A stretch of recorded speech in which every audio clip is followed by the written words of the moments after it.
Hi, let's get ready for your first assignment, which is going to be a direct message.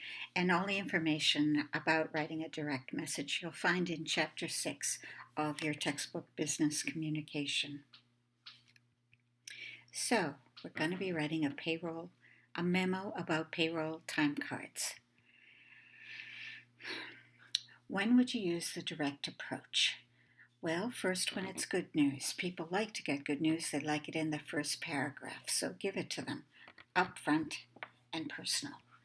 When you are providing answers to questions, when you're sending standard announcements, when you're asking for information or service or products, when you're making standard requests, and also use a direct approach when you are apologizing. It's best to be direct when you're sending a message that you're sorry something happened and that you're making corrections. That would be a time for a direct approach. So, first, in the first paragraph, start with what you want, the request or the action. In the second paragraph, provide an explanation. Why is this happening? Why do you need it? Keep in mind that you don't have to provide all the explanation in the world, just what the reader needs to know.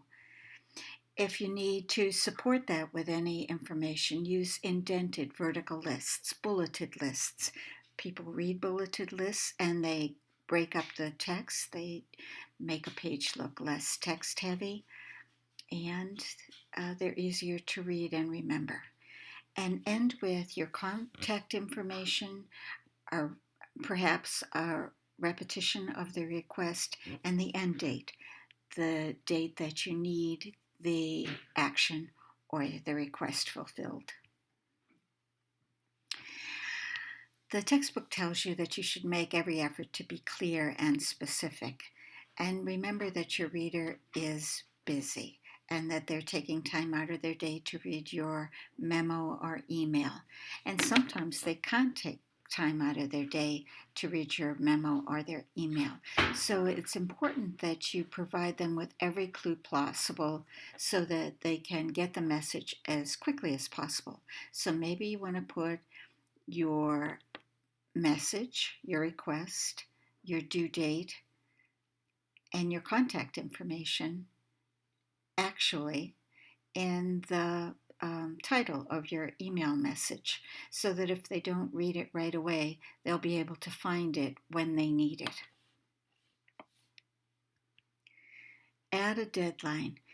So I just told you to put it in the headline. I'm also telling you that it belongs as the last thing in your message, in the last paragraph. Make it easy for them. Tell them when you need it and tell them how to contact you. Again, make your point, including your deadline, in your subject line.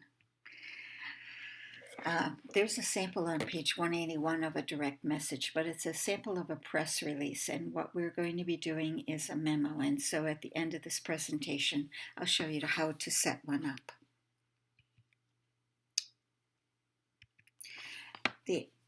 So the first paragraph is the request. The second paragraph is the explanation and the details. And here you provide any background information your reader might need.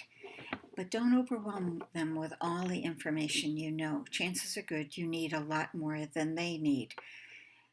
Be selective. Tell them only what they need to know. Remember that they're busy and they probably won't care.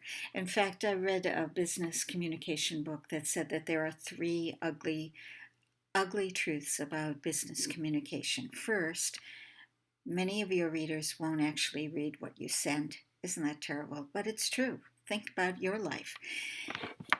And many won't read it all the way through. They'll skim it. And they won't retain everything that you send. So make it easy for them. Put everything in the title. Provide only the information they need to know. Use bullets or numbers if you need to list steps that they're being asked to take. In this example, this assignment, you'll be needing to list steps that your readers will be required to take. And finally, show how responding will benefit them.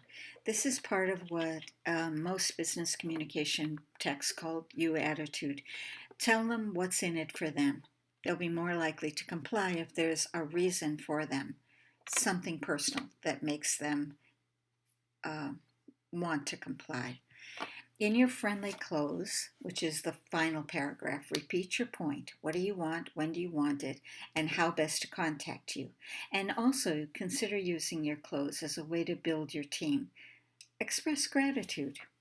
So here is your assignment, and it involves time cards. Janie and Payroll can't track down all the employees now that the company has grown to more than 500 employees, and each department has been asked to handle that job.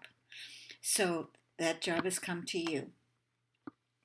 And you want to let everyone in your office know that from now on they'll have to give their time cards to you. And since you don't want to be tracking them all down, you decide that they have to include that information on new time cards you have created, and that they have to provide their supervisor's signature before giving you their time cards. Now you have to get the cards to Janie by Wednesday each week if everyone expects to be paid. One of the things you have to decide is, when do they have to get these time cards to you? So what is your best approach? Start by asking yourself, what is it that you want them to think or to do? Who needs to do it or to think it? Who's your audience? When do you want it? And why is it important to you? Here's the format for the memo. You start with the date, and then you have the to line, and you only send it to the people you've identified as needing to do or to send you the time cards. And then here is your, after the from, your subject line. What do you want them to do or think? When do you want it done by? How to contact you, so that they don't have to read your message. They can come back to it when they have time. Maybe flag it as important. So paragraph 1 is the request. Paragraph 2 is the explanation of why they need to do it. Paragraph 3 would be the indented vertical list of how to achieve this. And paragraph 4 is the contact information and the end date. So please send it to me by a certain date, by email or in print or by walking it over. Be clear about what you want. And that's it. Send me an email if you have any questions. Remember that I'm going to be expecting you to revise this first assignment to make it better. We always can expect to be revising what we write. In fact, many times it's good to show what you've written to somebody whose opinion you trust. And maybe you want to have them read it out loud to you so that you can hear the message that you're sending. Does it make sense? Have you repeated words or deleted words by mistake? If they were receiving that message, would they understand what you needed clearly? Make changes and then submit your draft. And I will be expecting you to revise it again as we get better with this direct approach. So good luck. Email me if you have any questions, and let's go for it.